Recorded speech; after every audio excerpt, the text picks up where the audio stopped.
안녕하세요. 치료에 대한 진실된 이야기 치중진담 여수 바로운 신경외과 장혜영 원장입니다.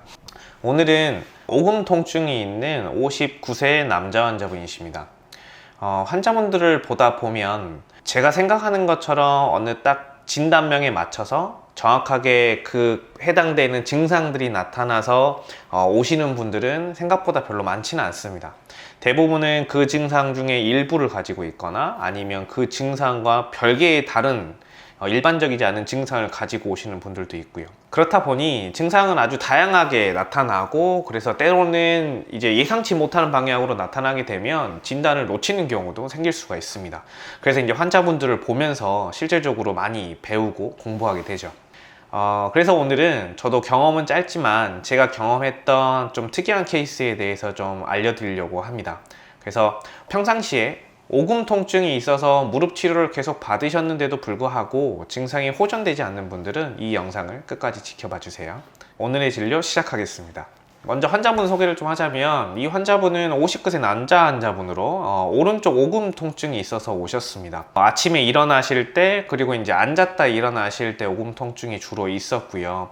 그리고 많이 걷거나 아니면 무릎을 이제 과도하게 구부릴 때도 통증이 있었다고 하십니다. 그리고 오래 서 있으면 허리 쪽, 이제 엉치뼈 주변으로 통증이 동반되었었고, 예전에 이 오른쪽 오래서 허리부터 해서 이제 다리 뒤쪽으로 당기는 증상이 있어서 치료를 해서 좋아진 적도 있으시고요. 하지만 지금 이 오금 통증이 있을 때 허리 통증이 같이 동반된 적은 없습니다. 그래서 이것 때문에 다른 병원에서 한 7, 8개월 정도 오른쪽 무릎에 대한 주사 치료 및 그런 약물 치료 같은 거를 계속 지속을 하셨는데, 그럼에도 오금 통증이 좋아지지 않아서 저한테 오셨던 그런 분입니다.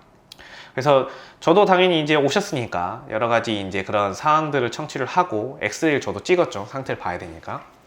그래서 허리하고 무릎을 둘 다 찍었습니다. 일단 무릎을 보면 양쪽 무릎이 둘 다 퇴행성 무릎이 관찰되고요. 우리가 퇴행성 무릎 관절을 1단계부터 4단계로 나눕니다. 엑스레이를 찍었을 때 1단계가 초기, 4단계가 수술을 필요로 하는 심각한 상태라고 한다면, 지금 이 상태는 오른쪽은 3단계, 왼쪽은 2단계 정도가 됩니다. 이 정도 3단계 상태라고 하면 사실은 무릎이 충분히 아프고도 남죠. 그리고 무릎을 많이 못 구부리고 많이 걸을 때 불편한 것도 당연히 이런 상태에서는 충분히 생길 수 있습니다. 그러면 당연히 이 엑스레이를 보면 무릎 치료를 해야겠죠. 자, 그리고 허리를 좀 보면, 허리는 일단 전체적으로 좀 덩치가 있으신 남자분이셨는데, 일단 골반이 뒤로 빠지고 허리가 뒤로 넘어가는 형태로 해서 사람을 옆에서 봤을 때 엉덩이가 가장 뒤로 나와야 되지만 이분은 자꾸 등이 뒤로 나오시죠. 그만큼 허리를 뒤로 젖히고 있다는 얘기고, 그래서 허리 뒤쪽으로 하중이 오게끔 돼 있는 그런 체형입니다. 그리고 아울러서 허리에 퇴행성 변화들이 많이 관찰이 되고 있어서 당연히 허리 뒤쪽에 있는 척추 후관절도 당연히 퇴행성 변화가 진행이 돼 있을 걸로 생각을 할 수 있습니다. 자, 그러면 지금 이 증상과 이 엑스레이 상태를 보면 당연히 처음에는 무릎을 생각을 할 수밖에 없습니다.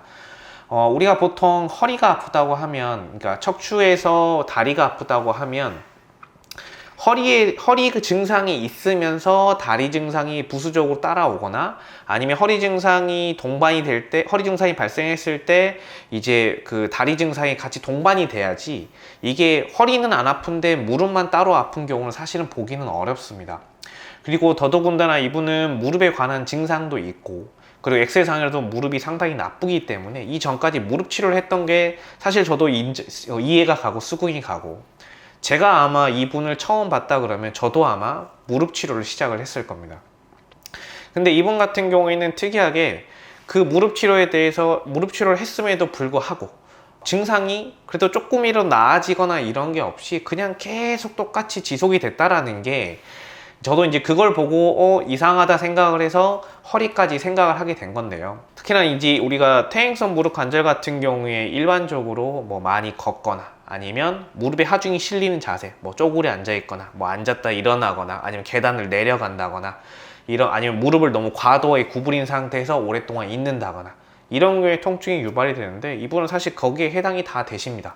다 되는데, 보통 그런 경우에 무릎 전면부를 포함해서 무릎이 전체적으로 통증이 생기거나, 이분 같은 경우는 안쪽 상태가 안 좋기 때문에 안쪽을 아프거나 이런 식으로 증상이 발생하는데, 좀 한 가지 특이한 건 딱 오금 쪽만 주로 증상이 생기셨다는 거죠. 그리고 허리 쪽을 원인을 생각을 해보면, 허리는 지금 사실 후관절 쪽 증상이 안 좋으시는데, 그럼 후관절 쪽 척추 후관절 증후군을 의심을 해야 되는데, 척추 후관절 증후군은 일반적으로 앉았다 일어나거나 아니면 허리를 굽다 편다거나 하는 것처럼 허리의 관절이 움직일 때, 그리고 오랫동안 허리에 하중을 많이 주는 자세, 그리고 허리를 구부려서 뭔가를 든다거나 해서 허리에 순간적인 하중을 들 때 통증이 보통 유발이 되는데, 그랬을 때 허리 통증이 주가 되면서, 그러니까 허리 그리고 엉치뼈 그리고 엉덩이까지 그쪽 통증이 주가 되면서 다리 쪽으로 내려가는 것들은 보통 부수적으로, 그러니까 뭐 약간 같이 아프다거나 아니면 그게 허리가 아플 때 조금 아프다거나 하는 식으로 따라오게 됩니다. 근데 이분 같은 경우는 특이한 게, 아까도 말씀드렸지만 허리는 안 아픈데 오금만 아픈 게 생긴다라는 거죠. 그래서 지금 상태에서 무릎 치료를 해야 되는 게 사실은 맞지만 무릎 치료를 해 오셨고, 그래서 증상 호전이 없어서 일단 진단적으로 척추의 신경 차단술을 시행을 했습니다. 그랬더니 이분이 좋아져 버렸죠.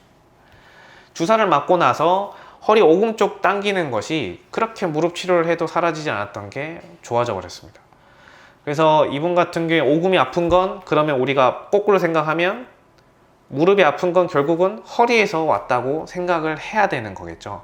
물론 허리에 후관절, 단지 무조건 후관절에 의한 연관통이라고 딱 단정 지을 수는 없겠지만, 지금 현재 상태에서 우리가 무릎을 검사를 해서 무릎이 검사했더니 퇴행성 관절이 나와서 치료를 했는데 좋아지지 않으니까 아예 다른 부위를 치료를 했더니 그 무릎 증상이 좋아졌다고 하면, 진단을 하고 치료하는 게 아니라 치료를 했더니 좋아져서 진단을 할 수 있는 이런 형태가 되기 때문에 이분이 오금이 아픈 거는 허리 때문이라고 생각할 수가 있는 거죠.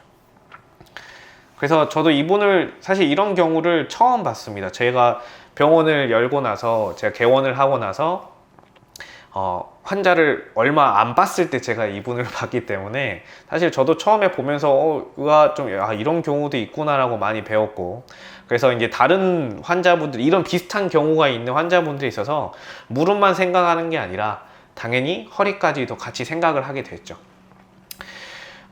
특히나 이런 후관절 증후군 같은 경우는 이런 경우가 이제 발생하기가 쉽습니다. 왜냐하면 허리에서 후관절 증후군이 발생을 했을 때 다리 쪽으로 증상이 생길 수 있는 곳이 여러 군데가 있습니다. 마치 정말 어떤 분들은 정말 디스크 환자분처럼 다리가 엄청 저리고 땡기고 아프고 해서 디스크가 신경을 누르는 것처럼 증상을 정말 얘기하시는데, 실질적으로 치료를 해보면 오히려 그게 후관절 증후군이었다, 이런 경우도 있고, 그리고 정말 뭐 허리는 하나도 안 아픈데 다리에 이제 뭐 움직일 때 좀 아프고 이런 관절이라든지 아니면 뭐 발목이 아프다고 해서 발목 치료를 했는데 좋아지지 않아서 마찬가지로 허리 쪽에 치료를 했더니 발목이 좋아지고, 이런 분들도 가끔씩 있습니다. 그래서 이제 후관절 증후군 같은 경우에, 그래서 저도 이제 환자분들을 보면서 참 배우게 된 게, 어느 한 증상을 가지고 그 부위에 문제가 있다, 특히 관절 부위 같은 경우에 통증이 생겼을 때 그 관절 부위만 문제가 있다고 생각할 게 아니라 일반적인 증상과 다른 양상을 보인다고 한다면 무릎이나 발목 같은 경우는 무릎, 고관절도 포함해서 허리와 연관성을 반드시 생각을 해야 된다라고 저도 배우게 된 거죠.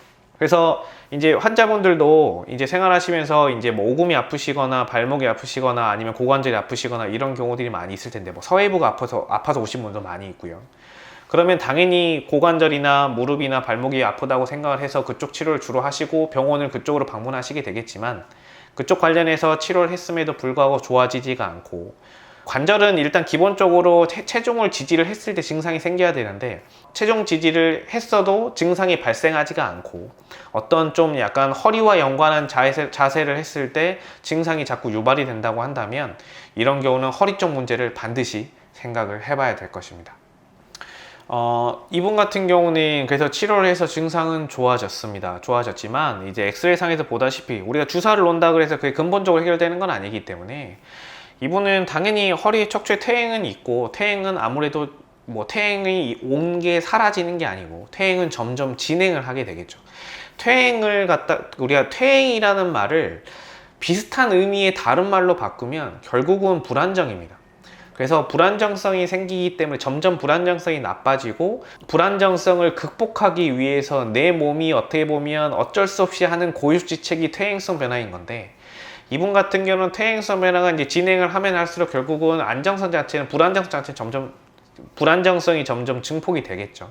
그럼 당연히 통증은 다시 재발을 할 거고, 실제로 이 환자분은 주사를 맞고 증상이 좋아졌다가 시간이 지나면 다시 아파서 또 치료를 하시고, 이런 식으로 일단 지금은 그런 식으로 치료를 해왔습니다.